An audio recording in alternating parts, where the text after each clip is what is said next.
कि जो समय औपचारिकता में आपका चला जाता है, माला पहनाने में, प्रणाम करने में, वो मूल्यवान समय यदि सत्संग में जाए तो कितना अच्छा हो।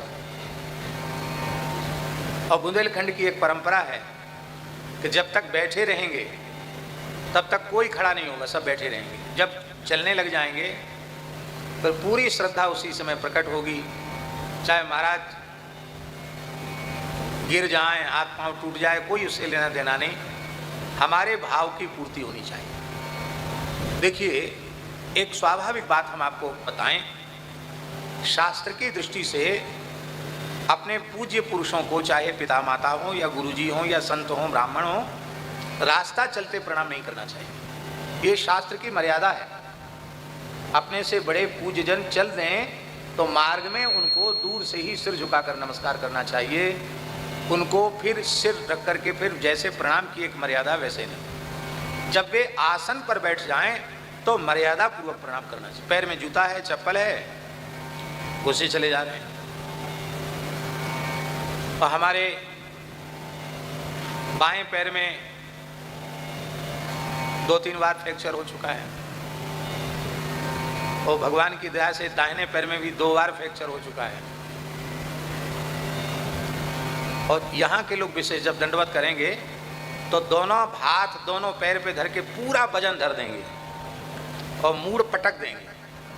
अब चाहे द्वारा से इधर उधर पैर हो जाए, इसकी कोई परवाह नहीं। तो भैया इतनी कृपा करो कि ये विग्रह सुरक्षित रहे, इसलिए बहुत मर्यादा पूर्वक दूर से ही प्रणाम करना चाहिए। देखिए, आप लोग यहाँ से जाएंगे, कुछ भोजन करेंगे, फिर विश्राम में चले जाएंगे, लेकिन हमको यहाँ से जाने के बाद अपना नित्य का पाठ करना है, भगवान को दीपदान करना, जाते ही भगवान की सेवा में लगना है। तो उसके अनुरूप हम लोग अपने प्रातःकाल जगने से लेकर सोने तक की दिनचर्या रखते हैं। पर्याप्त जल और मिट्टी से शुद्धि करते हैं, 2 बार 3 बार कम से कम स्नान करते हैं। लघुशंका आदि भी जाते हैं तो पर्याप्त जल लेकर के जाते हैं। ये बात हम इसलिए कह रहे हैं कि या तो उतनी आपके शरीर में पवित्रता हो तो आपको छूना चाहिए, यदि उतनी पवित्रता आप नहीं रख सकते हैं तो भाव से दूर से ही प्रणाम करना चाहिए, तब प्रणाम का पूरा फल मिलेगा। महर्षि देवल जल में खड़े होकर के संध्योपासन करने के बाद जप कर रहे थे, और हुहू नाम का गंधर्व वो भी जल में स्नान कर रहा था। तो गोता लगाए लगाए भीतर गया और देवल जी के चरण छुए। लोग कहते हैं ना, जल में गंगा जी में खड़े हो तो गुरु जी के चरण छू लें, तो उसने चरण ही छुए, कोई बुरा काम नहीं किया था, पर चरण छूने के बाद थोड़ा सा उसके मन में मखौल करने का मन आया तो चरण पकड़ के खींच दिए उसने। गोता लगाए लगाए गया और पांव पकड़ के खींच दिए, थोड़ी दूर खींचे फिर छोड़ दिया। महात्मा तैर के अपने किनारे आके मन में सोचने लगे, भैया किसने मेरे पैर अकस्मात पकड़ लिए, व्यक्ति दिखाई नहीं पड़ता, पैर किसने पकड़े। ये विचार कर ही रहे थे, तब तक वो जल से बाहर निकला, हंसने लग गया।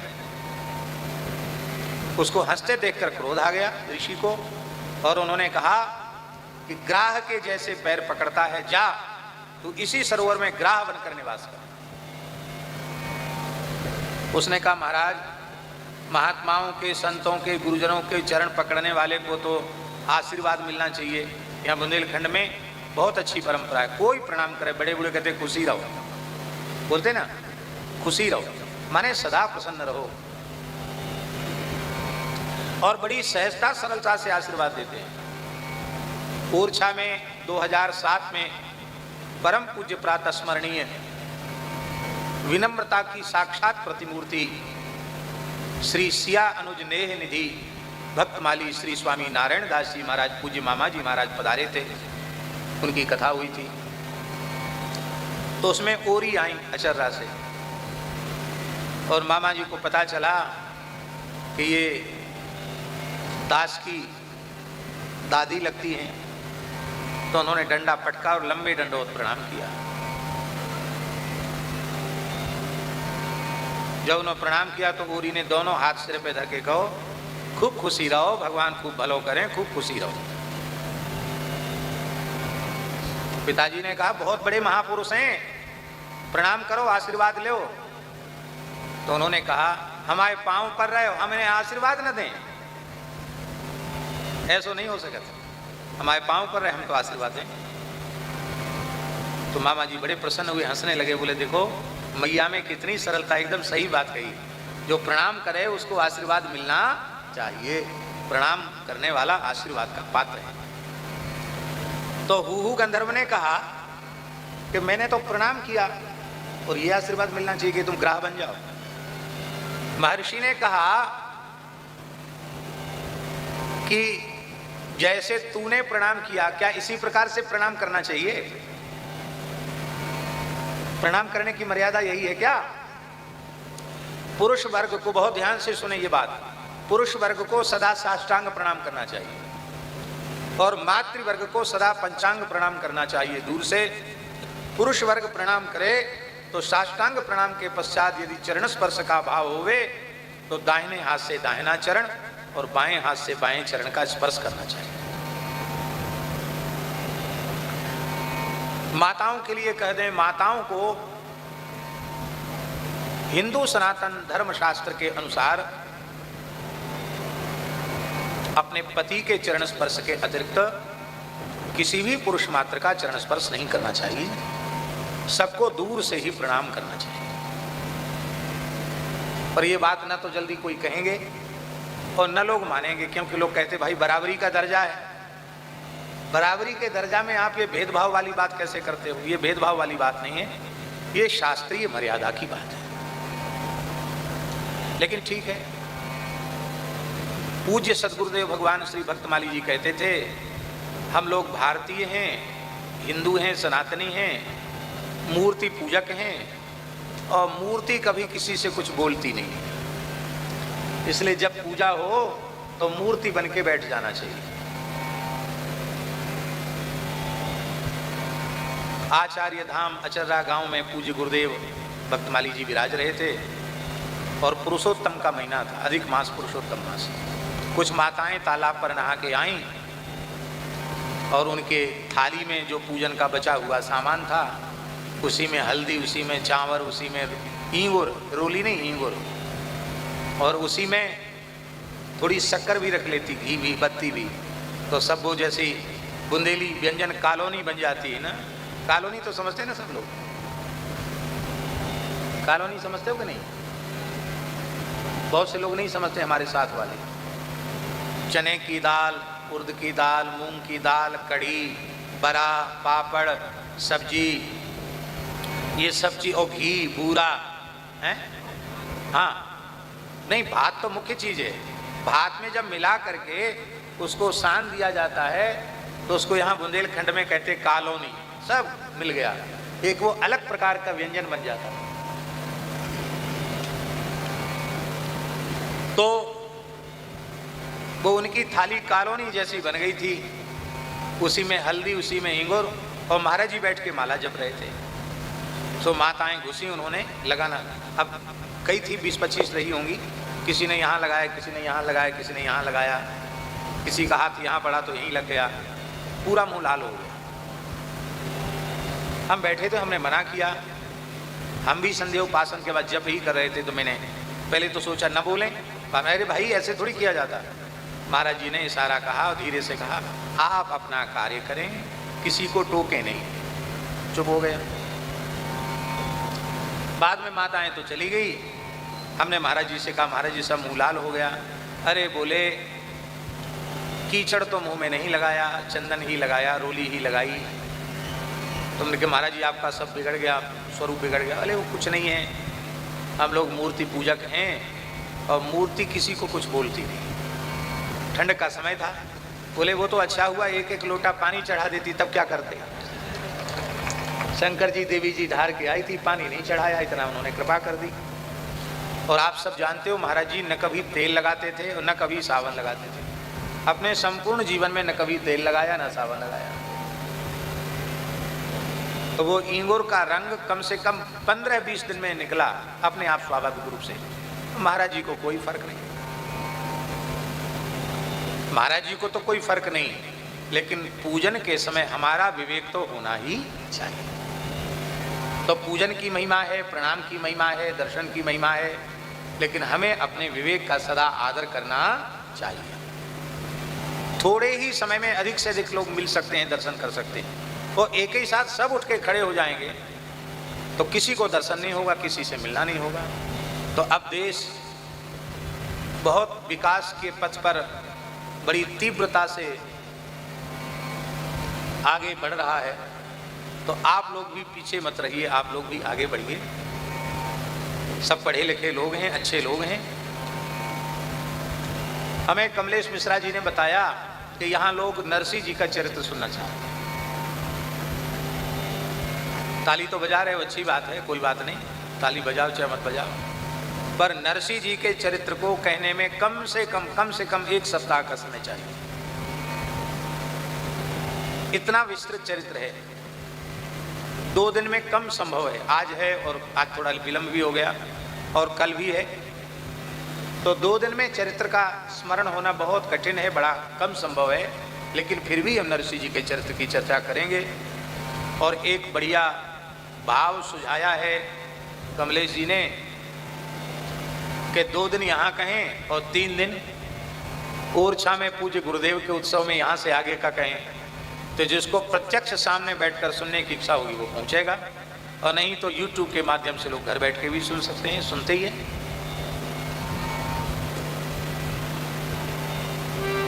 हमको अपने मन में कई बार यह आता है कि पूज्य सदगुरुदेव भगवान श्री भक्तमाली जी की इस पूरे बुंदेलखंड पर कितनी कृपा रही। सन 1943 में महाराज जी ने काशी में, जिसे आजकल संपूर्णानंद संस्कृत विश्वविद्यालय कहते हैं, उस समय संस्कृत विश्वविद्यालय का नाम था क्वींस कॉलेज। अंग्रेज एक बहुत बड़ा विद्वान था, शिक्षाविद था, क्वींस, उसके नाम से वो कॉलेज था संस्कृत विश्वविद्यालय, पर उसका नाम क्वींस कॉलेज था। उसमें महाराज जी शास्त्री की पढ़ाई संपन्न कर चुके थे। कब? सन 1943 में। और उसके बाद फिर महाराज जी को वैराग्य हुआ और सब कुछ त्याग करके वे वहां से चलकर विंध्याचल आए। 7-8 महीने विंध्याचल रहे, कठोर तप किया वहां, और भगवती ने उन्हें अपने मंगलमय स्वरूप का दर्शन कराया और उन्हें आज्ञा प्रदान की कि तुम चित्रकूट होते हुए ब्रज में चले जाओ। तो भगवती विंध्यवासिनी की कृपा से उनको ब्रज की प्राप्ति हुई। विंध्याचल के प्रति महाराज जी की बड़ी अगाध श्रद्धा थी, बड़ा प्रेम था। विंध्याचल की बड़ी बड़ी विलक्षण बातें महाराज जी सुनाया करते थे। कुछ सदगुरु चरितामृतम में भी उनके कुछ संकेत हैं। हमारे मन में भी भाव ये था कि पूज्य गुरुदेव जहाँ विशेष रूप में जहाँ उन्होंने कुछ किया है, हम लोग किसी लायक नहीं है, लेकिन उनकी स्मृति में कुछ वहाँ होना चाहिए। तो विंध्याचल में भी पूज्य गुरुदेव भगवान की स्मृति में भगवती विंध्यवासिनी के मंदिर के निकट ही एक स्थल लिया गया है, और एक स्थल त्रिकोण के भीतर पहाड़ के ऊपर जंगल में।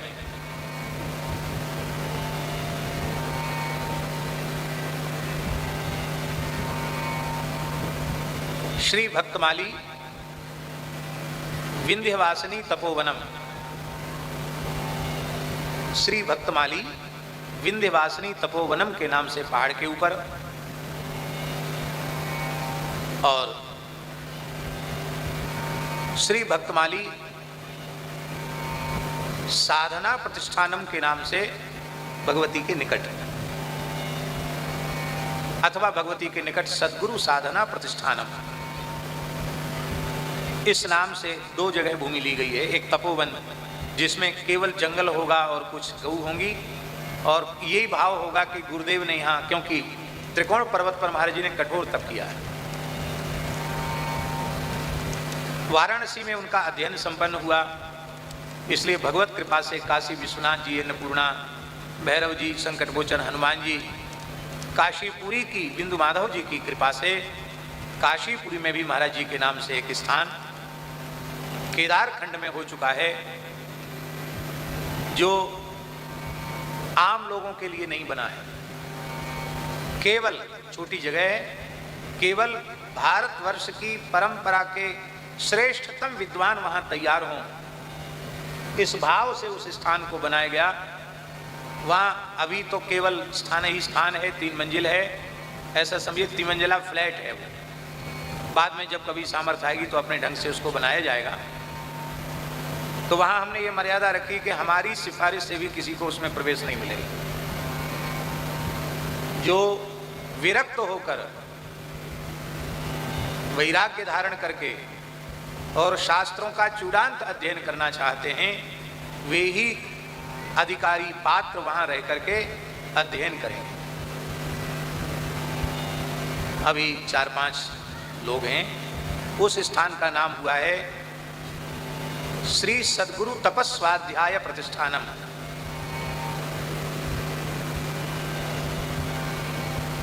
चित्रकूट में उसके बाद पूज्य गुरुदेव भगवान ने साधना की और वहां चित्रकूट चर्चिका में महाराज जी ने स्मरण किया है।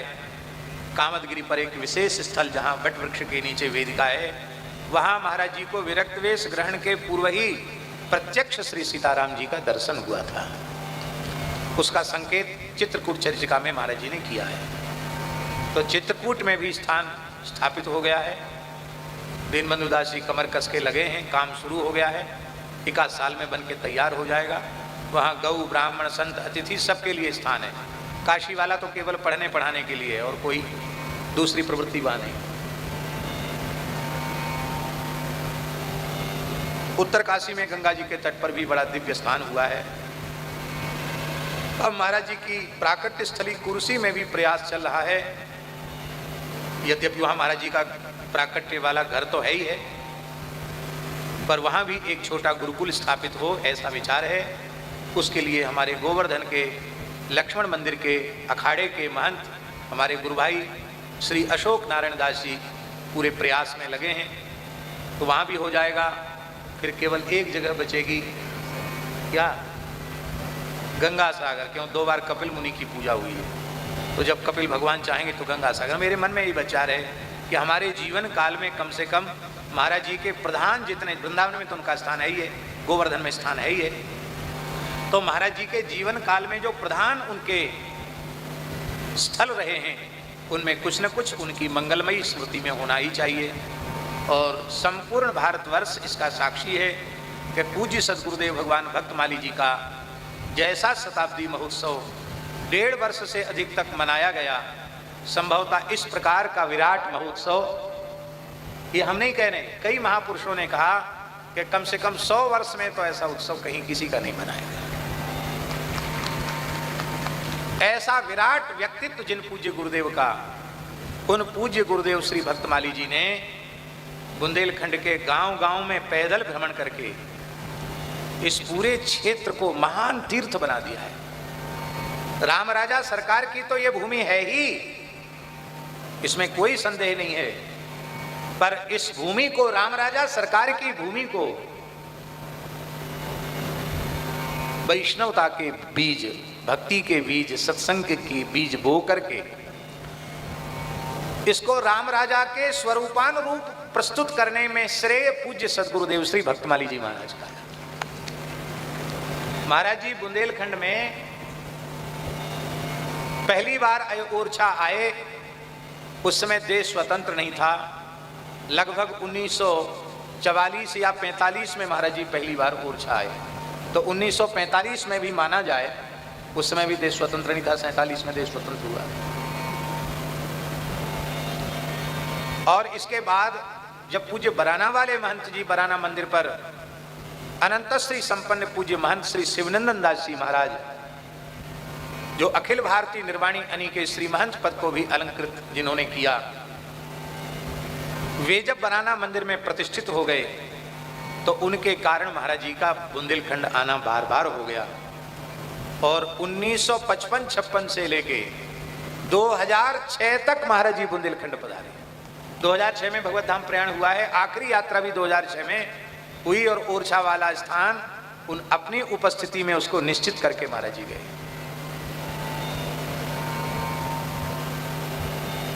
तो महाराज जी के मन में ये बात थी, बुंदेलखंड बहुत ही पवित्र क्षेत्र है, भले ही लोग आर्थिक रूप से विपन्न हैं पर भावना की समृद्धि उनमें खूब है। तब अयोध्या से राम जी चलकर ओरछा पधारे। तो इस क्षेत्र में भक्ति के संस्कार सदा सर्वदा जागृत बने रहने चाहिए, ये महाराज जी का भीतर से संकल्प था। इसलिए महाराज जी बुंदेलखंड 2-3 यात्राएं तो कम से कम वर्ष में हो जाती थी। और पहले तो आते तो 15-15 दिन तो बराना मंदिर पर रुक जाते थे महाराज, कुछ नहीं, आराम से तालाब में तैरना, शाम को 4 बजे बेल का शरबत बना के बिहारी जी को भोग लगा के सबको पिलाना। शाम को बाहर बैठे हैं, बिजली तो उस समय थी नहीं, तो वहीं बैठ करके थोड़ी देर भगवत चर्चा हो गई, बिना माइक वाइक की जरूरत नहीं, ऐसे आसान साधारण आसन पर महाराज जी बैठे, सामने 10-20 लोग बैठे हैं, कोई सत्संग की चर्चा। इस तरह से महाराज जी ने इस पूरे क्षेत्र पर कृपा की है। और आज पूरे विश्व में भक्तमाल ग्रंथ का जो प्रचार प्रसार है उसके मूल में भी पूज्य सद्गुरुदेव श्री भक्तमाली जी महाराज का ही सत्संकल्प है। हमारा विरक्त वेश हुआ 1995 में कार्तिक पूर्णिमा को, और उसके बाद हमने ये निश्चय किया कि विरक्तों को, साधु सन्यासियों को अपने घर परिवार जहां पैदा हुए हैं उससे दूर रहना चाहिए। पुराने संतों की मर्यादा यही है। इस मर्यादा के अनुरूप हमने विचार किया कि हमारा शरीर इसी बुंदेलखंड क्षेत्र का है, हम इस क्षेत्र में नहीं आए। लेकिन एक कहावत है, तेरे मन कछु और है, कर्ता के कछु और। अपने मन की तो चलती नहीं, भगवान जो चाहते वही होता है। विरक्त वेश लिया कार्तिक पूर्णिमा को, और आगहन में ही बराना मंदिर में पहले से कथा निश्चित थी। बराना मंदिर जी का संदेश आ गया, पत्र आ गया, पंडित जी को कथा कहनी। हम बड़े धर्म संकट में, हमने महाराज जी अब हम क्या, हमें तो जाना नहीं उधर, ये कैसे होगा। तो महाराज जी बोले, वैसे मेरे विचार से बिहारी जी का मंदिर है, संत का स्थान है, कथा के लिए जाने में कोई दोष तो नहीं है, पर पूज्य गुरुदेव पहाड़ी बाबा से पूछ लो, क्योंकि उनकी आज्ञा आप सर्वोपरि है। ठीक है। तो हमने पूज्य गुरुदेव श्री पहाड़ी बाबा महाराज से पूछा। महाराज जी बोले, अरे हम तो 70-80 वर्ष पहले बराना गए हुए हैं, उनको पूरे देश का भ्रमण किया था महाराज जी ने, अफगानिस्तान तक, काबुल गंधार तक पैदल गए, वो मानसरोवर तक पैदल गए। आज तो 100-125 वर्ष, 100 वर्ष से ऊपर हो गया होगा महाराज जी को, जब उन्होंने 100 साल पहले पैदल भ्रमण किया, तो उनको तो सब पूरा ध्यान में था। और बराना वाले महंत जी को भी वो बहुत स्नेह रखते थे। अरे बोले, तुम्हारा भाव तो अच्छा है, पर ये मतलब थोड़ी कि तुम कथा कहने नहीं जाओगे, कथा तो जाओ, वहाँ जाना पड़ेगा, और फिर संत का स्थान है, जाओ, मेरी आज्ञा है। उनकी भी आज्ञा हो गई। हमने कही, लो बात अच्छी हो गई। हम कहते थे हम जाएंगे नहीं, और अभी अभी विरक्त वेश हुआ और तुरंत हमको बराना आना पड़ा। इसके बाद फिर आना जाना एकदम कम हो गया, बराना में कथा हो गई। अब महाराज जी के मन में संकल्प उदय हो गया कि ओरछा में स्थान बने। अब स्थान जब ओरछा में बन गया, कनक बिहारी जी बैठ गए, गुरुजी विराज गए, तो पाटोत्सव उत्सव को तो आना ही पड़ेगा। तो महाराज जी ऐसी योजना बना गए कि पंडित जी को यहाँ आना ही पड़े। इसके बाद ललितपुर में नरसिंह मंदिर वाले महाराज जी और बराना वाले महाराज जी, उन्होंने विशेष आग्रह करके वहाँ भगवान लक्ष्मी नृसिंह की सेवा सौंप दी, जो बड़ी कुशलतापूर्वक श्री गंगादास जी संभाल रहे। बुंदेलखंड में उधर भी हो गया। अब सोच रहे थे कि चलो बस इतना ही बहुत है, लेकिन लिधौरा वाले पूज्य महंत श्री दामोदर दास जी महाराज, जो इस समय 103 वर्ष की आयु में चल रहे हैं, उन्होंने आज्ञा दे दी और पूरे लिधौरा गांव के लोगों ने आग्रह किया, तो लक्ष्मण मंदिर की सेवा की जिम्मेवारी मिल गई। तो वहाँ भी आना ही पड़ेगा। वर्ष में जब अपना आश्रम है वहाँ आना पड़ेगा। हमारे कहने का प्रयोजन ये है कि गुरुजी के संकल्प के कारण राम राजा सरकार ने ऐसी व्यवस्था बना दी कि बुंदेलखंड न चाहते भी हमको बार बार आना पड़ेगा। अब न चाहने वाली बात हमने मन से निकाल दी। अब हमने ये सोच लिया कि भाई जब भगवान का और गुरुजी का संकल्प है तो जो भी समय अति व्यस्तता में जो भी समय मिलेगा हम यहाँ आते जाते रहेंगे। और ये बात पक्की तौर पर आप लोग समझ लीजिए, हमारा अपना कोई बल नहीं है, पर श्री गुरु गोविंद की कृपा के बल से, गुरुदेव भगवान के चरणों की कृपा से अब तक न तो अमीर गरीब में भेद है। कोई अपने मन में ये भ्रम पाले बैठा हो कि बड़े अमीर और बड़े गरीब इनमें महाराज बड़े सेठ लोग महाराज से मिल सकते हो, बड़े अधिकारी ऑफिसर या कोई बड़े बड़े मंत्री संतरी मिल सकते हो, सामान्य वर्ग के लोग नहीं मिल सकते। ऐसी बात बिल्कुल नहीं है। अपने मन में अमीर गरीब में बिल्कुल भेद नहीं है। गांव और महानगर में भी भेद नहीं है। रही दक्षिणा की बात, तो एक पैसा भी कथा की दक्षिणा हम नहीं लेते, ना वस्तु ना द्रव्य न कोई चीज। हाँ, आपके मन में गौ सेवा, संत सेवा, ठाकुर सेवा की भावना है, आपकी जितनी इच्छा उतनी करो आप, लेकिन कथा के माध्यम से न सीधे सीधे न प्रकारांतर से दूर दूर तक कुछ भी लेने की बात स्वप्न में भी नहीं है। ये अपना बल नहीं है, ये पूज्य गुरुदेव का बल है, ये गुरुदेव भगवान का बल है, अपना बल नहीं है, उनकी कृपा का बल है, अपनी सामर्थ्य नहीं। अब कान खोलकर ये बात सुन लीजिए, जितने बड़े बड़े काम इस समय भगवत कृपा से हो रहे हैं ये कथाओं से संभव नहीं है। हम मांगना शुरू कर दें, दक्षिणा लेना शुरू कर दें, तो भी जितने बड़े बड़े काम हो रहे हैं वो कथाओं से संभव नहीं है। जड़खोर गोधाम अकेले का खर्च 2.5 करोड़ से 3 करोड़ रुपए महीने का खर्च है। संस्थापक भी हम ही हैं, अध्यक्ष भी हम ही हैं।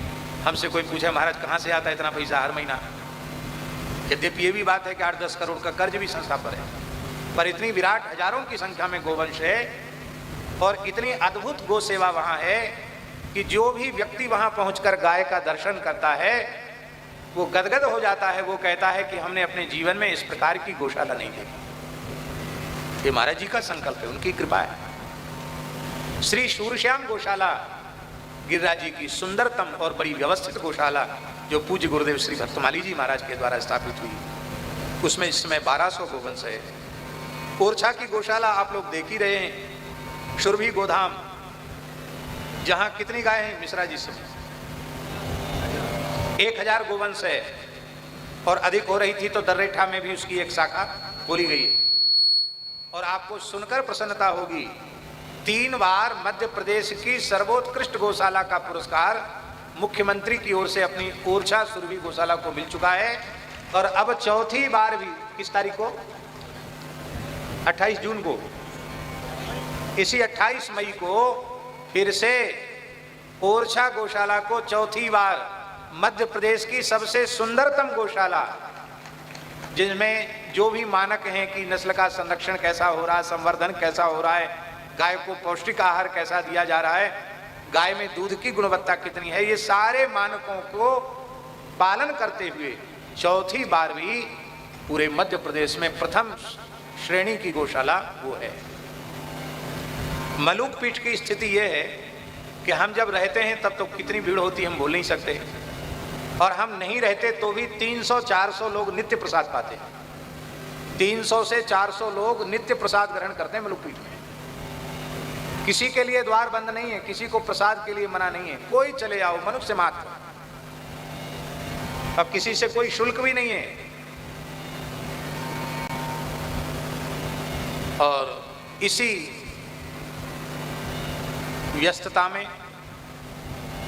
सेवा कार्यों की व्यस्तता में, इसी में भगवान ने रेवासा धाम की जिम्मेवारी भी प्रदान कर दी। रेवासा धाम श्री स्वामी अग्रदेवाचार्य जी महाराज का पीठ है। श्री रामानंद संप्रदाय में श्री सीताराम जी की जो मधुर भाव की उपासना है, उस मधुरोपासना का प्रधान प्रवर्तक पीठ है उसके आद्याचार्य श्री स्वामी अग्रदेवाचार्य जी महाराज। अग्रदेवाचार्य जी के दो स्वरूप हैं। जानकी जी की प्रधान अष्ट सखियों में जो श्री चंद्रकला जी हैं, वो चंद्रकला सखी ही अग्रदेवाचार्य के रूप में प्रकट हुई।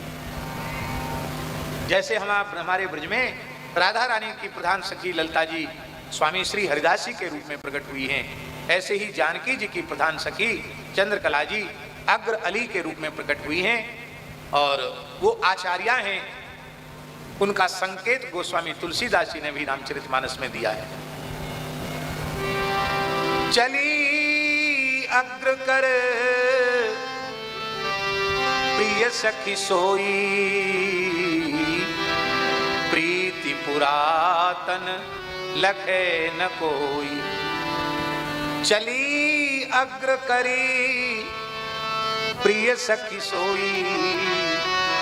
राम जी का दर्शन करने के लिए जो सर्वेश्वरी श्री जानकी जी हैं, वे भी चंद्रकला जी को आगे करके राम जी से मिलती हैं, इसलिए चंद्रकला जी को सर्वेश्वरी चंद्रकला कहा जाता है। और चंद्रकला जी का दूसरा स्वरूप क्या है, ये भी सुन लीजिए आप। चंद्रकला जी राम जी के भाइयों में प्रेम मूर्ति भरतलाल जी, भाइयों में भरत जी हैं और सखियों में वो चंद्रकला जी हैं। हनुमान जी के भी दो स्वरूप हैं। हनुमान जी के रूप में तो चरण सेवा में है ही सीताराम जी के, और सखी स्वरूप में श्री चारुशीला जी। ये चारुशीला सखी राम जी का पक्ष लेती हैं लीला में, और चंद्रकला जी जानकी जी के पक्ष में रहती है। क्योंकि जब लीला होगी, रसमयी लीला होगी, तो उसमें दो पक्ष होना बहुत जरूरी है। दो पक्ष के बिना रस प्रकट नहीं होगा। इसलिए चंद्रकला जी जानकी जी के पक्ष में और श्री रघुनाथ जी के पक्ष में श्री हनुमान जी चारुशीला जी के रूप में होते हैं। जब भगवान श्री राम रामानंदाचार्य के रूप से धरती पर पधारे और 12 महाभागवतों के सहित पधारे और अपना कार्य संपन्न करके नित्य साकेत में विराजमान हुए, तो राम जी बड़े प्रसन्न हो रहे थे कि मैंने आचार्य रूप से, श्री रामानंदाचार्य रूप से धरती पर प्रकट होकर के साकेत धाम के द्वार सभी प्राणियों के लिए खोल दिए। पर श्री जानकी जी ने बहुत प्रसन्नता व्यक्त नहीं की। रघुनाथ जी ने कहा कि जय जय, आपको जितनी प्रशंसा करनी चाहिए था उतना आपने कुछ नहीं, आपने हाँ ठीक है, अच्छा है, आपने बड़ी कृपा की, इतनी कहा आपने। क्या बात है, क्या कारण है? तो श्री जानकी जी ने कहा कि आपने जीवों को साकेत तक पहुंचने के द्वार तो खोल दिए, लेकिन किसी जीव के मन में सखी सहचरी भाव से मेरे निज महल की टहल करने का भाव हो, उसके लिए तो आपने द्वार बंद ही करके रखे हैं। रस भक्ति का प्रचार, मधुरोपासना का प्रचार अभी आपके द्वारा प्रत्यक्ष रूप में नहीं हुआ है। तब श्री रघुनाथ जी ने कहा कि ये कार्य तो आपका विभाग है, ये आपकी कृपा के बिना हमको भी कुंज में प्रवेश नहीं मिलता, आपकी सखियों की कृपा के बिना, तो आप ही कृपा करो। तब श्री किशोरी जी ने चंद्रकला जी की ओर देखा है, और वे चंद्रकला जी ही श्री अग्रदेवाचार्य जी के रूप से अयोनिज रूप में प्रकट हुई। किसी माता के गर्भ से अग्रदेवाचार्य जी का जन्म नहीं है, क्योंकि उस समय धरती पर ऐसी कोई माता ही नहीं थी, ऐसा कोई पुरुष नहीं था जिसके माध्यम से उनका अवतरण हो सके।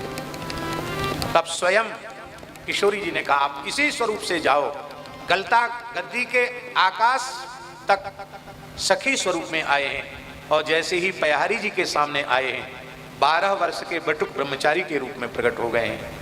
और फाल्गुन शुक्ला द्वितीया को उनका प्राकट्य हुआ, और फाल्गुन शुक्ला द्वितीया को ही उनको विरक्त वेश मिला। उनका नाम श्री स्वामी अग्रदेवाचार्य हुआ। उनके द्वारा प्रतिष्ठित पीठ है रेवासा धाम, जहां जानकी जी के नूपुरों की ध्वनि आज भी सुनाई पड़ती है। बड़ा दिव्य स्थल है। आप इसी से अनुमान लगाइए कि सिख परंपरा के प्रथम गुरु श्री गुरु नानक देव जी महाराज 1.25 महीना अग्रदेवाचार्य जी के निकट आचार्य पीठ में विराजे।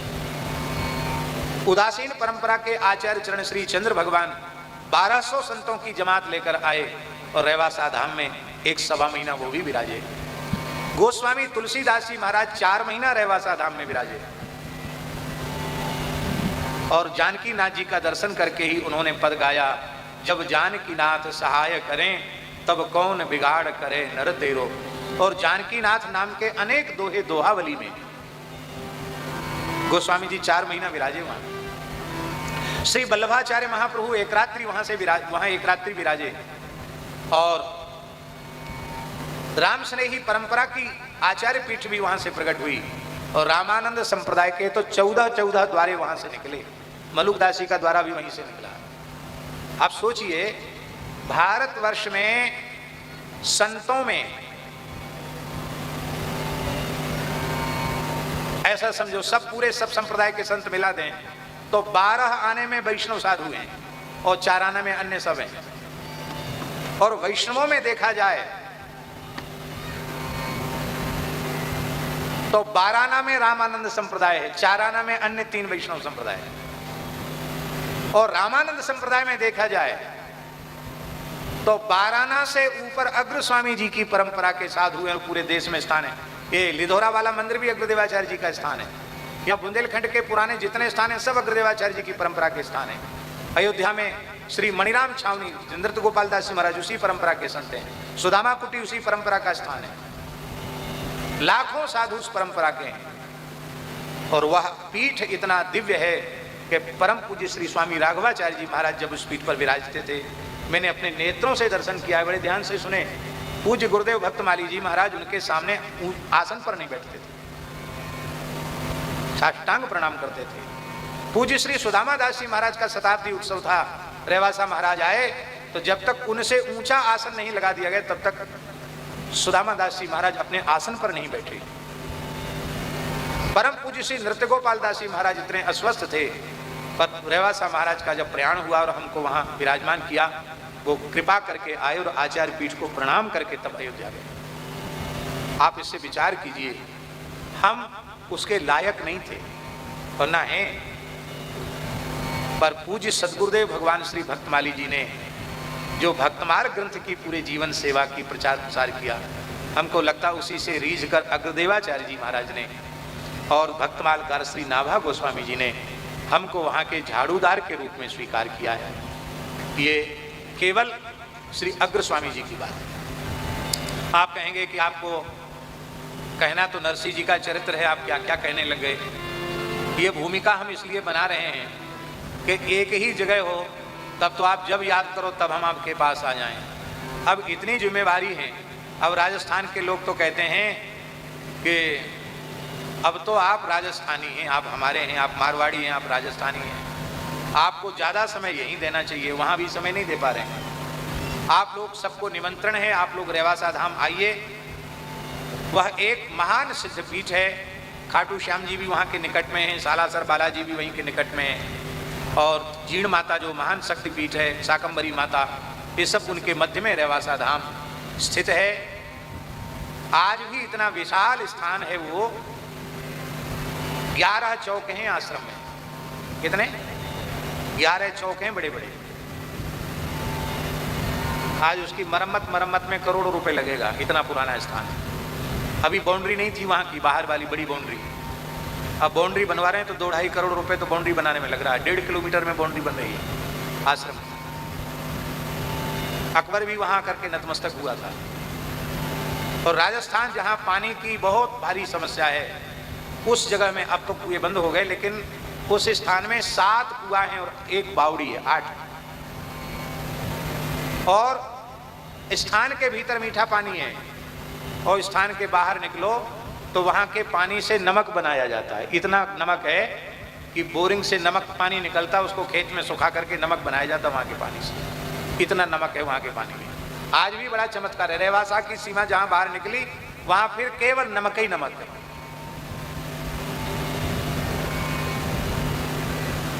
तो पूज्य श्री रेवासा महाराज का उत्सव किस तारीख से हो?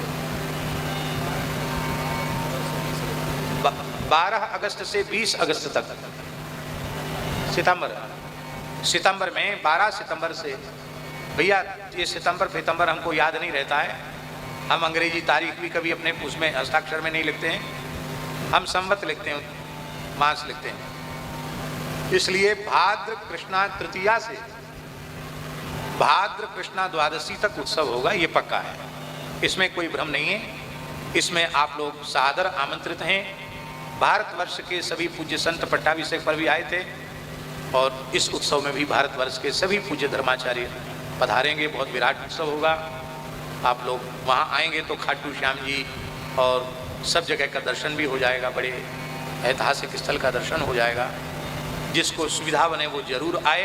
और बाकी लोगों को आजकल यूट्यूब की इतनी अच्छी सुविधा हो गई है कि सबको लाभ तो घर बैठे भी मिल ही जाता है। जब जिसका अनुकूल अवसर हो उस अनुकूल अवसर से लोग आकर के लाभ लें, ऐसी हमारी प्रार्थना है। और ओरछा महोत्सव में सबको आना है, सबका निमंत्रण है ओरछा महोत्सव के लिए। पूज्य गुरुदेव का उत्सव है और कनक भवन का निर्माण भी हो चुका है लंका दहन हनुमान जी पर। बिल्कुल अयोध्या के कनक भवन के जैसा ही कनक भवन बना है।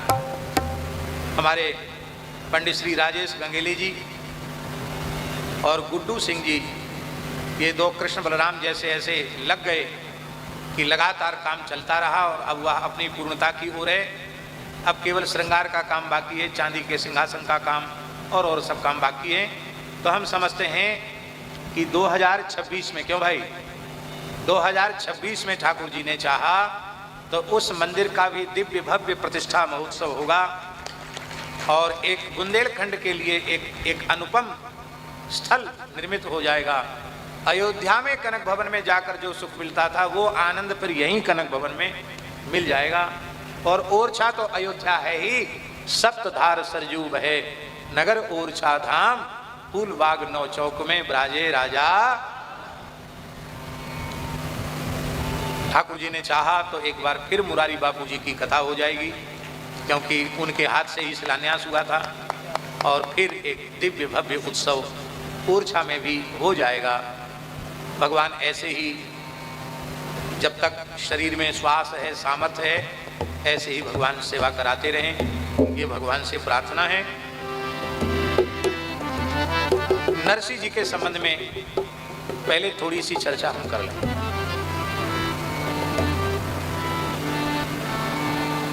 देवर्षि नारद जी, यह धरती भगवान की अवतार भूमि है, लीला भूमि है, ऐसा स्वीकार करके ब्रह्मलोक से इस धरती पर आए।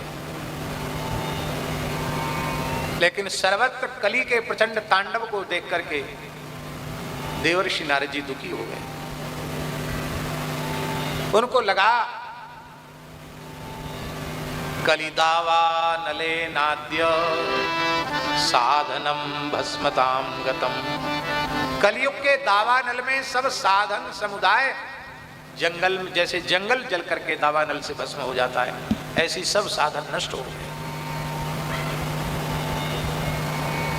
उसके विस्तार से वर्णन की जरूरत नहीं।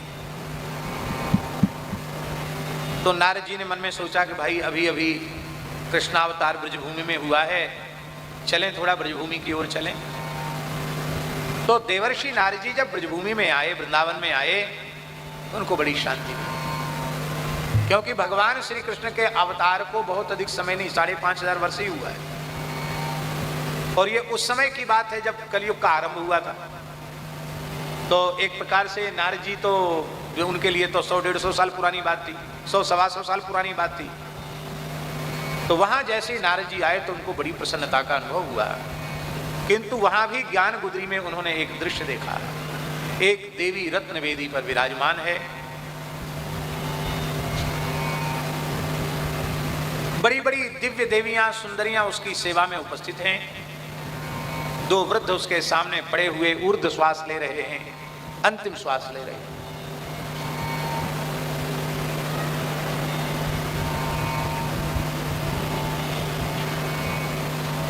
नारद जी ने सोचा कोई मरणासन है, उसके परिवार के लोग रो रहे हैं, लौकिक घटना है। तो नारद जी आगे बढ़ने लगे। उस देवी ने कहा, भो भो साधो क्षणम तिष्ठव मच्चिंतामपि नाशय।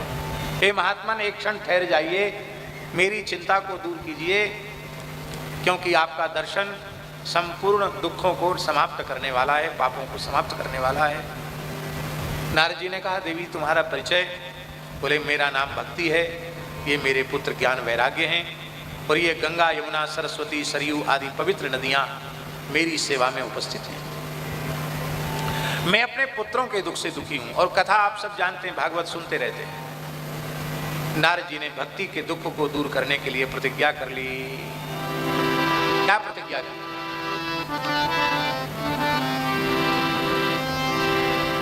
कलिना सदृश कोपि योगो नास्ति वरानने तस्मिस्त्वां स्थापयिष्यामि गेहे गेहे जने जने। हे भक्ति महारानी, कलयुग के जैसा कोई युग नहीं है। उस कलयुग में घर घर में और जन जन में मैं तुम्हारी प्रतिष्ठा करूंगा।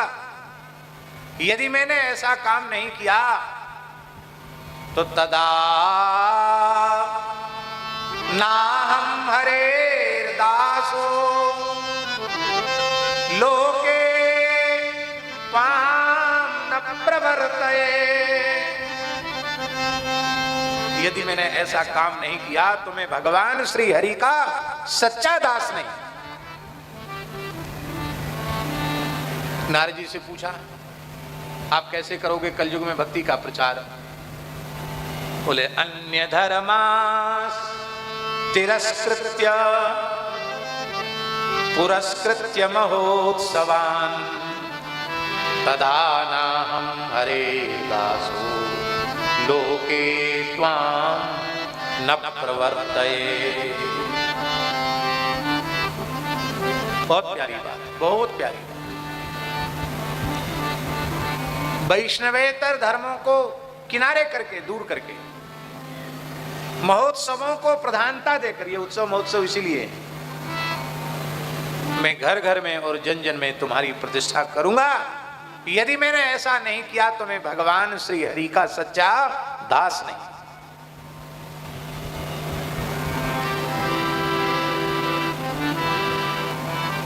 भक्ति महारानी ने कहा कि जब आप जन जन में और घर घर में मेरी प्रतिष्ठा की प्रतिज्ञा कर चुके हैं तो आप भी सुन लीजिए। न कदाचिद विमुञ्चामि चित्ते स्थास्यामि सर्वदा। मैं तुम्हारे चित्त में सदा अटल होकर रहूंगी, कभी तुम्हारे हृदय को छोड़कर बाहर नहीं जाऊंगी। इसका आशय समझे। जो घर घर में जन जन में भक्ति की स्थापना की प्रतिज्ञा कर लेता है उसके हृदय को छोड़कर भक्ति कहीं नहीं जाती है। और अब जब नारद जी ने प्रतिज्ञा कर ली तो प्रतिज्ञा करने वाला तो पूरी ताकत लगा करके, शक्ति लगाकर अपनी प्रतिज्ञा की पूर्ति में लगता है। तो श्री नारद जी की प्रेरणा से ही भगवान शंकर शंकराचार्य के रूप से आए। श्री नारद जी की प्रेरणा से ही भगवान श्री राम रामानंदाचार्य के रूप से आए। श्री नारद जी की प्रेरणा से ही लक्ष्मण जी महाराज श्री रामानुजाचार्य जी के रूप से आए। श्री नारद जी की प्रेरणा से ही श्री मध्वाचार्य, श्री विष्णु स्वामी आचार्य, श्री वल्लभाचार्य, श्री गौरांग महाप्रभु, श्री तुलसीदास जी, श्री अग्रदास जी, ये सब जितने संत हैं सबके मूल में नारद जी हैं। क्योंकि नारद जी को अपना काम करना है, घर घर में जन जन में भक्ति की स्थापना करनी है। तो एक समय तो ऐसा आया जिसे भारतवर्ष का भक्ति काल कहा जाता है इतिहास के अनुसार। उस भक्ति काल में तो सिद्ध संतों की, आचार्यों की, रसिकों की बाढ़ जैसी आ गई। ऐसा न होता तो जो स्वरूप सनातन धर्म का आज भी दिखाई पड़ रहा है ये स्वरूप भी दिखाई न पड़ता। जिनके द्वारा भक्ति की स्थापना हुई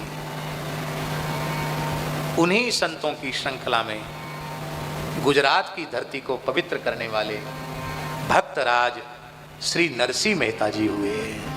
बोलो भक्तराज श्री नरसिंह मेहता की जय। और नरसिंह जी के द्वारा विशेष भक्ति का प्रचार हुआ। क्यों? वो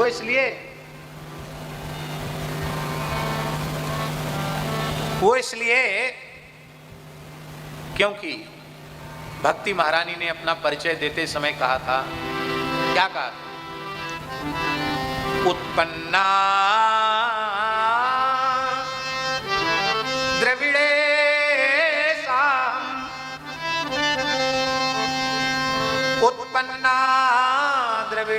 साहम वृद्धिम कर्नाटके गता क्वचित क्वचिन महाराष्ट्रे गुर्जरे जीर्णतांगता। भक्ति महारानी ने कहा, मैं द्रविड़ देश में उत्पन्न हुई, कर्नाटक में मेरा विस्तार हुआ, कहीं कहीं महाराष्ट्र में भी मेरा विस्तार हुआ, लेकिन मैं जैसे ही गुजरात में आई कि मैं बूढ़ी हो गई। मेरे पुत्र वहीं लुंज पुंज जैसे हो गए। मैं वहां से भागकर वृंदावन आई तो मैं वृंदावन में पूर्ण युवती हो गई, किशोरी हो गई, किंतु मेरे पुत्र यहां तो बेहोश होके गिर गए। मैं दुखी हूं। नारद जी ने अपने मन में सोचा कि सबसे अधिक बीमारी गुजरात की धरती में है, तो इसलिए सबसे समर्थ महापुरुष को वहीं भेजना चाहिए। एक गुजरात के वक्ता हमको मिले, बड़े प्रसिद्ध वक्ता हैं, केसोद में उनसे हमारी चर्चा हुई। केसोद है सौराष्ट्र में, एक सोमनाथ जी जाते हैं तब केसोद पड़ता है, राघवेंद्र दास जी को मालूम, केसोद में गए ना हम लोग। तो उन वक्ता ने हमसे कहा कि हम आपसे बहुत एकांत में बात करना चाहते हैं। तो हमारे पास वाले सब हट गए, हम और वे केवल वे ही थे, विश्व प्रसिद्ध वक्ता। तो उन्होंने कहा, महाराज जी ये जो पंक्ति है पद्म पुराण भागवत महात्म्य के बिल्कुल समझ में नहीं आती, गले के नीचे नहीं। गुर्जरे जीर्णतांगता, गुजरात में भक्ति बूढ़ी हो गई। वर्तमान में देखा जाए तो सबसे ज्यादा जवान भक्ति गुजरात में है। ये बात हम ऐसी नहीं बोल रहे हैं, आज भी गुजरातियों में बहुत भक्ति है। आज भागवत के विश्व प्रसिद्ध वक्ता यदि कोई हैं पूरे विश्व में तो श्री रमेश भाई ओझा, वे गुजरात के हैं। और राम कथा के विश्व प्रसिद्ध कोई वक्ता हैं तो वो भी गुजरात सौराष्ट्र के श्री मुरारी बापू जी भी गुजरात के हैं। अपने समय में पूज्यपाद श्री डोंगरी जी महाराज भी गुजरात के ही थे। और आज भी गुजरातियों में छोटे से छोटे गांव में 40-40 वर्ष से सत्संग चल रहा है। यहां तो भैया बुरो मत मानियो, और मान जाओ तो कोई बात नहीं, बुरो मान जाओ तो हमारी कोई उसे हानि नहीं है। हमारे यहाँ महाराज ब्रज में बोले कि बुरो मानो तो 2 रोटी और खाई लीजिए, कहा करोगे। गुजरात में आज भी ये संस्कार हैं कि किसी साधु के यहाँ जाएंगे कोई भी गुजराती ग्रामीण, और यदि 1 गिलास पानी भी वहाँ से पिया है उसने, चाहे पिए चाहे ना पिए, लेकिन 1 गिलास पानी भी पिया है तो वहाँ प्रणाम करेंगे तो कुछ ना कुछ भेंट करके प्रणाम करेंगे। ये परंपरा है वहाँ गुजरात में। और यहाँ तो सालों भर मठ में, मंदिर में, स्थान में मुफ्त में भोजन करेंगे और देने लेने के नाम पे जय सिया राम, कुछ नहीं। ये मन में तनिक भी विचार नहीं आता कि भाई हम गृहस्थ हैं, मठ मंदिर का, स्थान का, धार्मिक संस्था का खा रहे हैं तो जितना खा रहे हैं उससे कम से कम दुगना चौगुना कुछ सेवा करें। ये संस्कार गुजरात को छोड़कर और कहीं नहीं। इसलिए गुजरात के छोटे से छोटे गांव में भी साधु इतने सुखी संपन्न हैं कि पूरे देश में कहीं इतने सुखी संपन्न साधु नहीं है जितने गुजरात में। बहुत अच्छी भूमि है गुजरात की, उर्वरा भूमि है। इतने अच्छे लोग हैं कि कोई नया संप्रदाय आपको चलाना हो तो गुजरात चले जाओ, जल्दी लोग आपको मान्यता दे देंगे, आपकी परंपरा चल पड़ेगी वहां से। तो उन्होंने हमसे कहा कि गुजरात आज भी आप देख रहे हो, तो भागवत में लिखा है गुर्जरे जीर्णतांगता।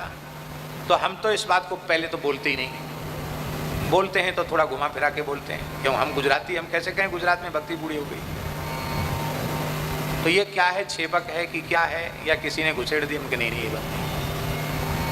जिस काल में नारद जी और भक्ति महारानी का संवाद हुआ, उस काल में गुजरात की अवस्था वही थी। और इसका प्रामाणिक उल्लेख भक्तमाल ग्रंथ में श्री नाभा गोस्वामी जी ने किया है कि नरसिंह जी के जन्म के पहले गुजरात की स्थिति कैसी थी। जगत विदित नरसिंह भगत जिन गुर्जर धर पावन करे। जगत विदित नरसी भगत जिन गुर्जर धर पावन करी। महास्मारत लोग भक्ति लवलेस न जाने। महास्मारत लोग भक्ति लवलेस न जाने। माला मुद्रा देखी तासु की निंदा ठान। माला मुद्रा देखी तासु की निंदा ठाने। ऐसे कुल उत्पन्न भयो भागवत शिरोमणि। ऐसे कुल उत्पन्न भयो भागवत शिरोमणि। ऊसर ते सर कियो खंड दो सही खोयो जिनी। ऊसर ते सर कियो खंड दो सही खोयो जिनी। बहुत ठौर पर जो दियो रस रीति भक्ति हृदय धरी। बहुत ठौर पर जय दियो रस रीति भक्ति हृदय धरी। जगत विदित नरसी भगत जिन गुर्जर धर पावन। जगत विदित नरसी भगत जिन गुर्जर धर पावन करे। बहुत से लोग ऐसे भी होते हैं कि जिनको जहां वे पैदा होते उस गांव में भी लोग नहीं जानते हैं, ग्राम विदित भी नहीं होते हैं। कोई ग्राम विदित भी होते हैं, गांव में सब उनको जाने पहचाने, तो जनपद विदित नहीं होते हैं। कोई जनपद विदित हो, समझ रहे हैं ना हमारी भाषा आप सब समझ रहे हैं कि नहीं? जनपद में विदित हो, प्रसिद्ध हो, तो आवश्यक नहीं कि पूरे प्रदेश में लोग उनको जानते हो। पर कुछ लोग हो सकता है प्रदेश विदित हो पर देश विदित नहीं होते। आवश्यक नहीं कि देश में सब लोग उनको जाने। कथनचित कोई देश विदित भी हो तो भी पूरे जगत में विदित नहीं हो सकता। आज जिन्हें विश्व प्रसिद्ध लोग कहते हैं उनको भी न पहचानने वाले लोग संसार में हैं, अभी भी हैं। पर नाभाजी ने अपनी समाधि सिद्ध वाणी में कहा, जगत विदित नरसी भगत। नरसी जी महाराज केवल ग्राम विदित, जनपद विदित, प्रांत विदित, देश विदित नहीं, जगत विदित, सारे संसार में प्रसिद्ध नरसी भक्त जिन्होंने पूरी गुजरात की धरती को पवित्र कर दिया। आप लोग अन्यथा मत मानना। हमारे उत्तर भारत के अनेक प्रसिद्ध संतों का नाम दक्षिण भारत में लोग नहीं जानते।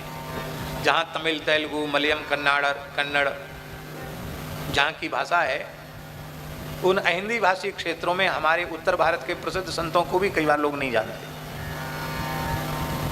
लेकिन उन भाषाओं में नरसी जी को लोग जानते हैं। इसी से आप समझ लीजिए नरसी जी के चरित्र की व्यापकता। माने दक्षिण की भाषाओं के कवियों ने भी नरसी जी के चरित्र की घटनाओं को तमिल, तेलुगु, कन्नड़, मलयालम में गाया है। आप सोचिए, पूज्य श्री प्रदत्त ब्रह्मचारी जी ने एक पुस्तक लिखी, मतवारी मीरा। उस मतवारी मीरा की भूमिका में पूज्य ब्रह्मचारी जी ने लिखा कि हमने दो संतों को ऐसा देखा कि एक तो मीरा, नारी भक्ताओं में मीरा जी और पुरुषों में नरसी जी, जिनको संसार के किसी कोने में चले जाओ सब लोग जानते नरसी जी, सब लोग जानते हैं मीरा जी।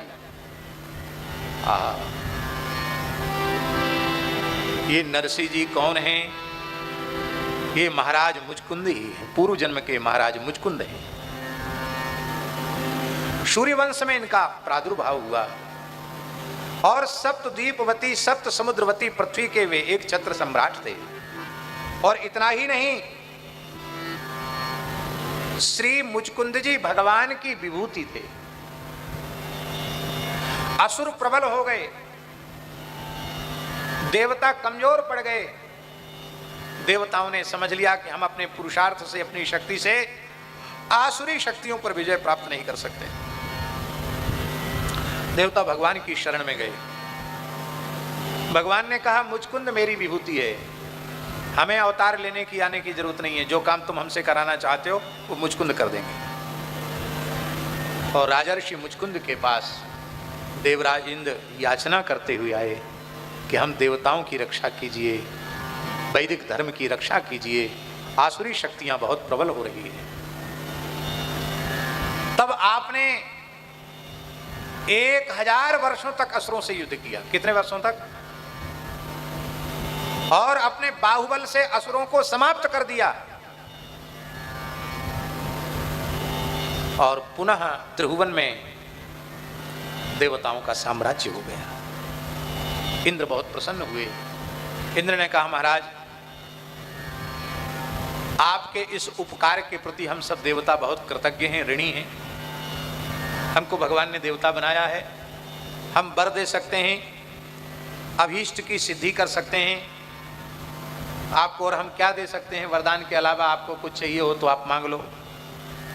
मुचकुंद जी बोले कि हमको कुछ नहीं चाहिए, हमने कुछ प्राप्ति की कामना से थोड़ी आपकी सहायता की। आप विजयी हो गए, संपूर्ण त्रिभुवन पर देवताओं का साम्राज्य हो गया, यही मेरी उपलब्धि है, मुझे कुछ नहीं चाहिए। बस ये बात जरूर है कि मैं युद्ध में बहुत श्रमित हो गया।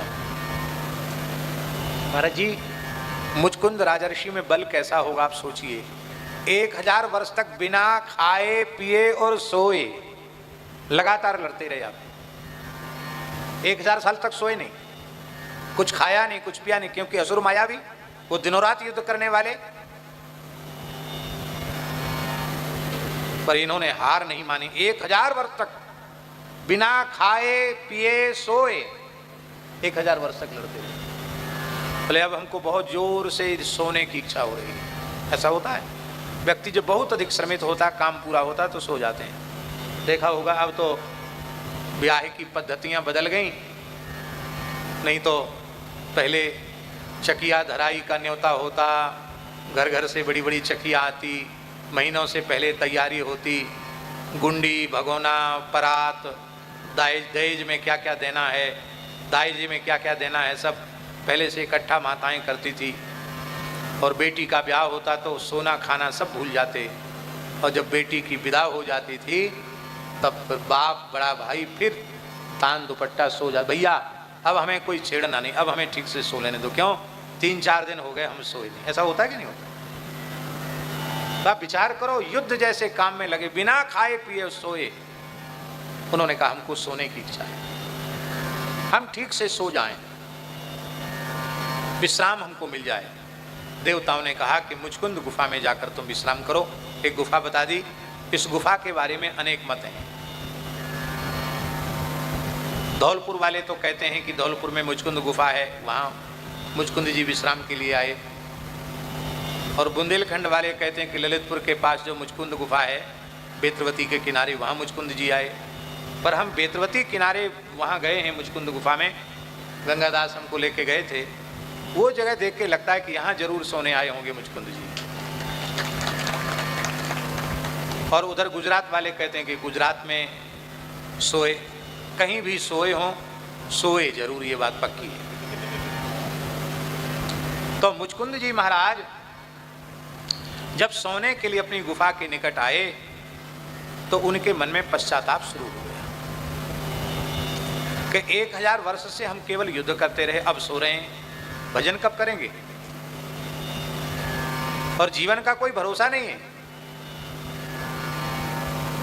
लेकिन अब इतनी जोर की नींद है कि क्या करें, कैसे करें? सोते सोते जन्म गमाया, सोते सोते जन्म गमाया। सब सोते सोते बलुदासी का पद। सोते सोते जन्म गमाया, मन में दुखी हो रहे थे, उसी समय देवर्षि नारद जी का दर्शन हो गया। महर्षि पर्वत और देवर्षि नारद जी का दर्शन हो गया। मुचकुंद जी ने प्रणाम किया, कहा आप दुखी क्यों है, विश्राम में जाइए। बोले हमारा जीवन व्यर्थ चला गया, पहले तो राजधर्म के पालन में लगे रहे, फिर युद्ध में लगे रहे, अब नींद आ रही है, भजन कब करेंगे। बोले हम तुम्हें ऐसी पद्धति बता देते हैं कि तुम्हारी निद्रा ही तुम्हारा भजन बन जाएगा। और श्री नारद जी ने उनको द्वादशाक्षर विद्या का उपदेश किया, द्वादशाक्षर वासुदेव मंत्र का उपदेश किया और कहा कि बस तुम जब लेटो तो लेटकर चतुर्भुज स्वरूप का ध्यान करना और ओंकार आरंभ में, फिर नमः पद, फिर भगवत शब्द से चतुर्थी का एक वचन, फिर वासुदेव शब्द से चतुर्थी का एक वचन। इस प्रकार से वासुदेव मंत्र का श्वास प्रश्वास के क्रम से उच्चारण करना और श्वास लेते समय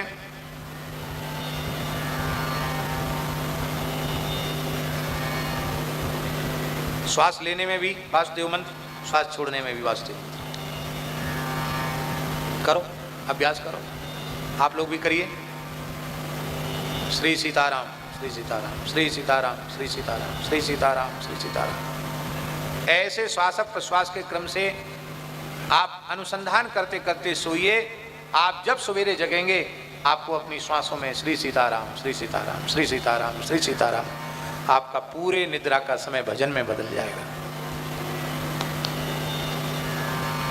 संतों की कृपा न हो, युक्ति न सीखो तो भजन के समय भी पूरा मन तूफान करेगा, दसों दिशाओं में भटकेगा, माला हाथ में रहेगी, मन हाथ में नहीं रहेगा।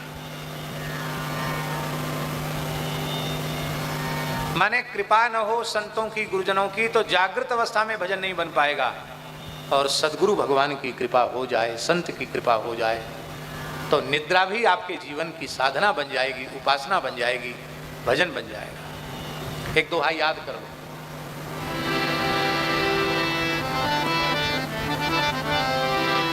जागनते सोनो भलो,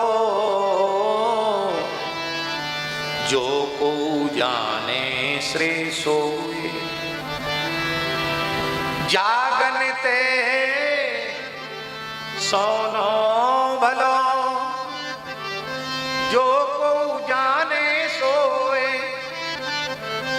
अंतर लो लागी रहे, सहज ही सुमिरन हो।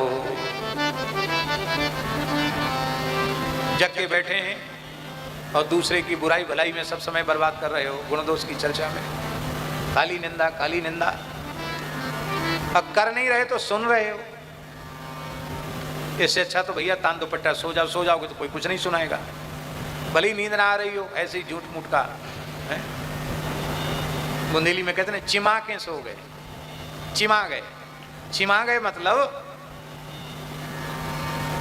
कहते वे तो चिमाने परे, चिमाने परे माने सो बिल्कुल नहीं रहे, पर सोने का ऐसा नाटक कर रहे हैं कि खूब हिलाव डुलाव पर जगेंगे नहीं।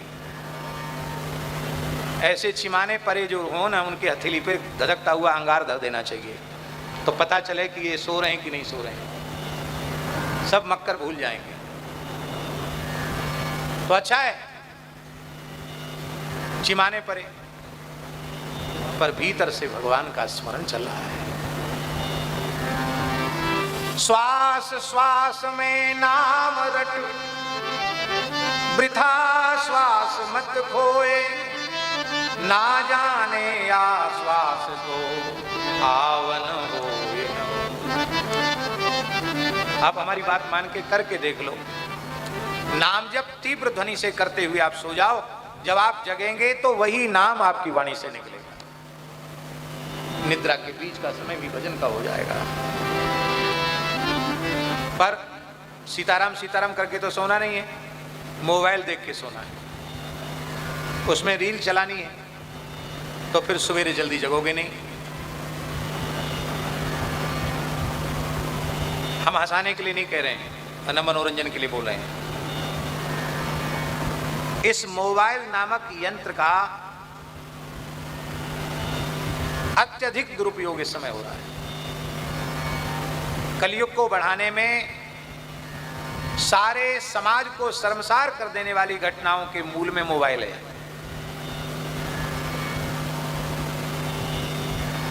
हमारा शासन है नहीं और हम चलाना भी नहीं चाहते, लेकिन कथनचित मन के लड्डू तो कोई भी खा सकता है। कथनचित हमारे हाथ में शासन आ जाए, तत्काल हम मोबाइल को समाप्त कर दें, बंद ही कर दें। और मोबाइल देश में रहे तो वैसा मोबाइल रहेगा जो केवल सुन सकते हो। ये जो उंगली फिरा फिरा के जो सब चलाते हैं ना दुनिया भर, ये सब बंद हो जाए, बंद कर दें। कहीं आप लाखों साल पीछे चले जाएंगे, भैया पीछे रहना ठीक है, पर अपने सदाचार को, अपनी सभ्यता को गंवा करके आधुनिक बनना अच्छा नहीं है। साधुओं का पतन हो रहा मोबाइल से, विद्यार्थियों का पतन हो रहा मोबाइल से। दुनिया की सबसे गंदी से गंदी वस्तु मोबाइल में है। अच्छी वस्तु का आप कितना उपयोग कर रहे हैं?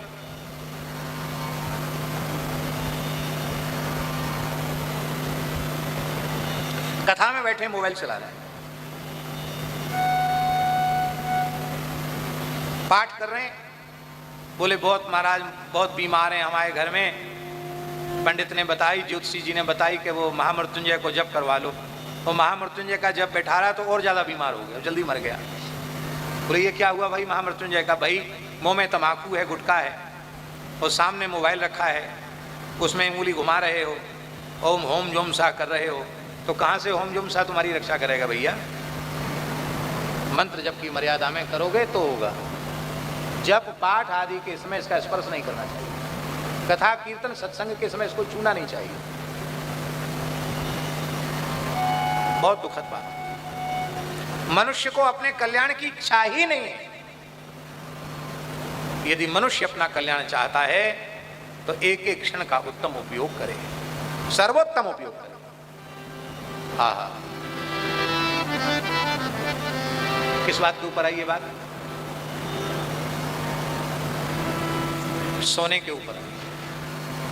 मुझको, हाँ, हम इसलिए कह रहे हैं कि लोग सोते नहीं हैं, दोपहर दिन में देर तक सोते हैं, क्योंकि कहते रात को हमने 1:30 बजे तक मोबाइल चलाया। भैया कितना व्यापार है तुम्हारा? विद्यार्थी लोग भी, वो एक होता पावर बैंक लेके चलते हैं, पावर बैंक होता ना, कि बिजली चली जाए तो वो मोबाइल में पावर उसमें चलता रहे। भैया कितना बड़ा व्यापार तुम्हारा चल रहा है, कितने लाख लोग तुमसे जुड़े हुए हैं, जो तुम्हें पावर बैंक की जरूरत पड़ गई।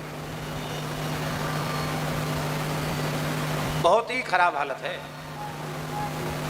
और हम आपको सच्ची कह दें, हमसे लोग कहते हैं आप कभी मोबाइल पर बात नहीं करते, मोबाइल आपका उठता नहीं। कारण हम मोबाइल रखते ही नहीं। रखने के लिए जेब चाहिए, हमारे कपड़े में जेब है नहीं, कहाँ से मोबाइल रखें? हाँ, मोबाइल है, दूसरे लोग रखते हैं, उनके पास उपयोग होता है।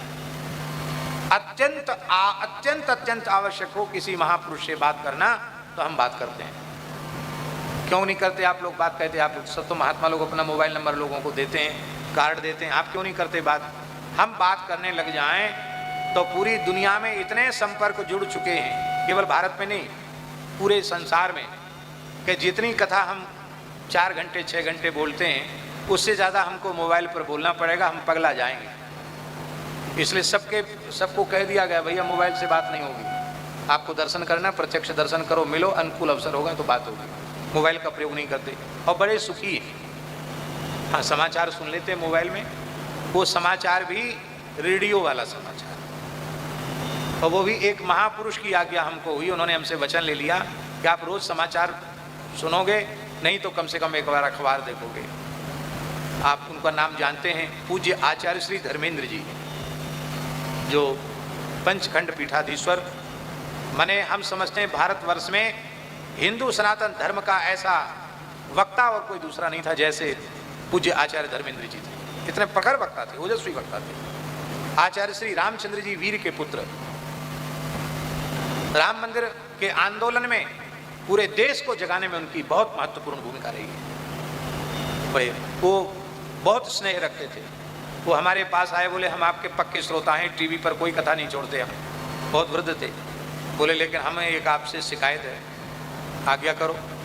तो उन्होंने कहा कि पहले हमको वचन दो कि हम आपके वचन की पूर्ति करेंगे, तब हम बोलेंगे, नहीं तो हम नहीं बोलेंगे। हमने कहा पहले बताओ आप क्या कह रहे। बोले नहीं हम ऐसी कोई ऊट पटांग बात नहीं बताएंगे, आप वचन दे दो। मैंने कहा ठीक है वचन देते हैं। बोले देखो आप जैसे संतों को देश काल का ज्ञान जरूरी है, क्योंकि जहाँ कथा कीर्तन सत्संग के माध्यम से जीवों को भगवान से जोड़ा जाता है, उसी प्रकार से कथा कीर्तन सत्संग के माध्यम से ही देश में यदि कोई विघटनकारी शक्तियाँ आ रही हैं या कोई ऐसी घटना है तो राष्ट्र को, समाज को, उसके चरित्र को जगाने की जिम्मेवारी भी आपकी है। तो आप राजनीति का कोई विषय नहीं लेते, ये शिकायत हमारी नहीं है, लेकिन संसार को कभी कभी क्या मार्गदर्शन की आवश्यकता है वो तो होना चाहिए। वो तब होगा जब आपको देश में क्या हो रहा है ये पता चलता रहेगा। तो आप ये शुरू कीजिए। तो हम ये प्रयास करते हैं, कई बार नहीं व्यस्तता में सुन पाते हैं तो एयरपोर्ट पे भी इनको कहते हैं अखबार, उनकी बात याद करके। हमको ना रेडियो सुनने का व्यसन है ना अखबार पढ़ने का, लेकिन एक महात्मा को वचन दे दिया तो बात याद आ जाती है हमको। भैया आचार्य जी ने कहा था एक बार देख लो, कम से कम उपयोग कीजिए। नर्स श्री मुचकुंद जी सो गए, द्वादशाक्षर का जप श्वास प्रश्वास के क्रम से करते हुए और भगवान का ध्यान करते हुए मुचकुंद जी सो गए। बहुत ध्यान से सुने, कब सोए? सतयुग में सोए। और जगे कब? इसलिए तुम बहुत पीछे हो, कोई चिंता नहीं करना। सतयुग में सोए और 28वीं चतुर्युगी के द्वापर के अंत में जब कृष्णावतार हो रहा है, द्वारिका मथुरा लीला हो रही है, तब जगे। जैसे प्रातः स्मरण किया जाता है ऐसे रात्रि स्मरण भी किया जाता है। सुखपूर्वक शयन के लिए मुचकुंद जी का स्मरण करके सोना होता है। और जब जगे तो मुचकुंद जी ने क्या देखा? सामने उनके भगवान खड़े हैं। आप कथा तो जानती है ना, काल यवन को मुचकुंद की दृष्टि से भस्म करा दिया, क्योंकि देवताओं ने कह दिया था जो तुम्हें जगाएगा और तुम्हारी पहली दृष्टि जिस पर पड़ेगी वो जलकर खाक हो जाएगा। और काल यवन भस्म हो गया। भगवान द्वारकाधीश चतुर्भुज श्री कृष्ण सामने प्रकट हो गए। उस समय मुचकुंद ने भगवान की स्तुति की और कहा, भगवान ने कहा कि देखो तुम तो इसी शरीर से मुक्त हो, लेकिन मेरी इच्छा है कि तुम्हारे द्वारा कलिकाल में भक्ति का प्रचार हो। तो अब कलयुग में तुम ब्राह्मण कुल में, नागर ब्राह्मण वंश में, जूनागढ़ में तुम्हारा जन्म होगा और मैं तुम्हारे द्वारा मेरी भक्ति का बहुत प्रचार प्रसार होगा। ये बात भागवत में लिखी है। भूत्वा द्विजवरस्त्वं वै मामुपैष्यसि केवलम। अगले जन्म में तुम ब्राह्मण होकर के मेरी भक्ति का प्रचार करोगे और केवल मुझे ही प्राप्त करोगे। यही राजर्षि मुचकुंद भक्तराज नरसिंह मेहता के रूप में। जब तक नरसिंह जी का जन्म नहीं हुआ था तब तक गुजरात की हालत क्या थी? महास्मारत लोग भक्ति लवलेश न जाने। भक्ति का लवलेश भी नहीं। माला मुद्रा देखी तासु की निंदा टाए। तिलक देख लें, कंठी देख लें, धनुष्वाण शंख चक्र की मुद्रा देख लें तो उसकी निंदा करने लग जाते थे। ऐसे लोगों के बीच में नरसिंह जी प्रकट हुए।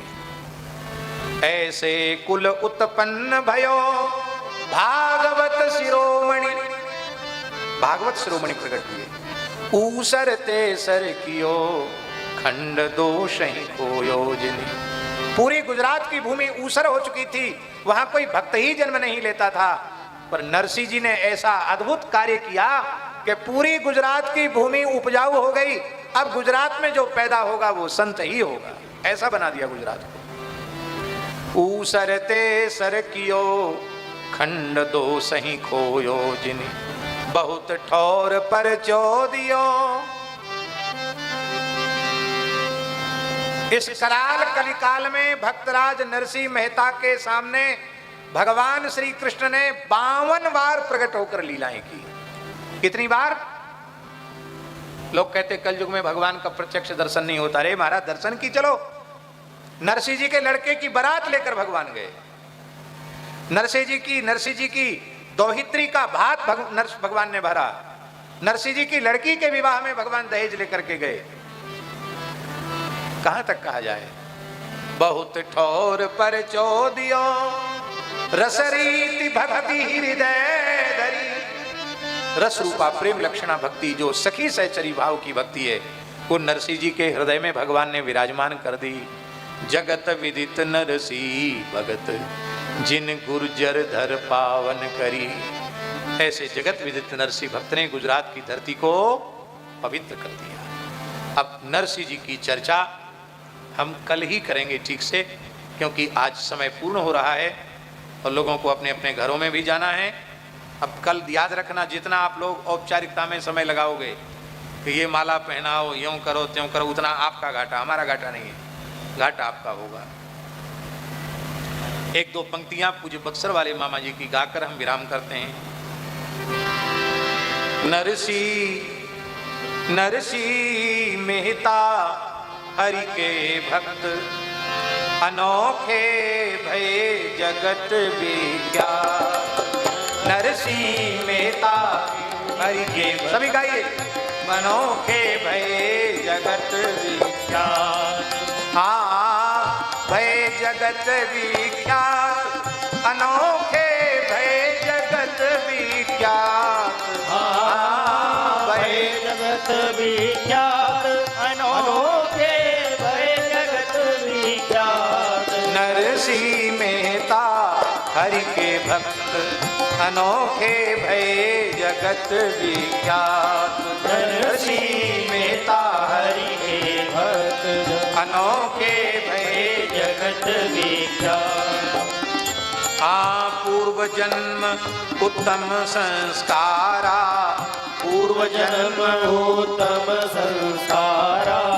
नागर विप्रवंश अवतारा। नागर विप्रवंश अवतारा। नगर जूनागढ़ गुर्जर देश। नगर जूनागढ़ गुर्जर देश।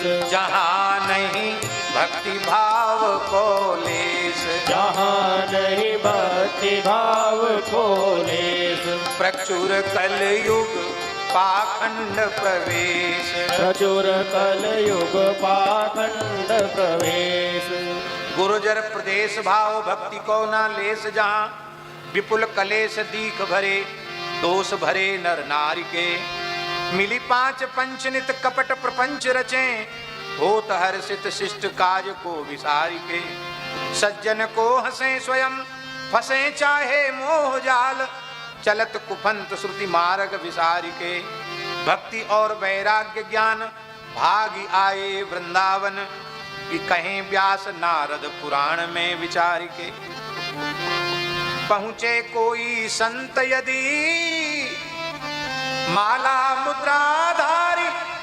तारी दे गारी बके निंदा करत प्रचार।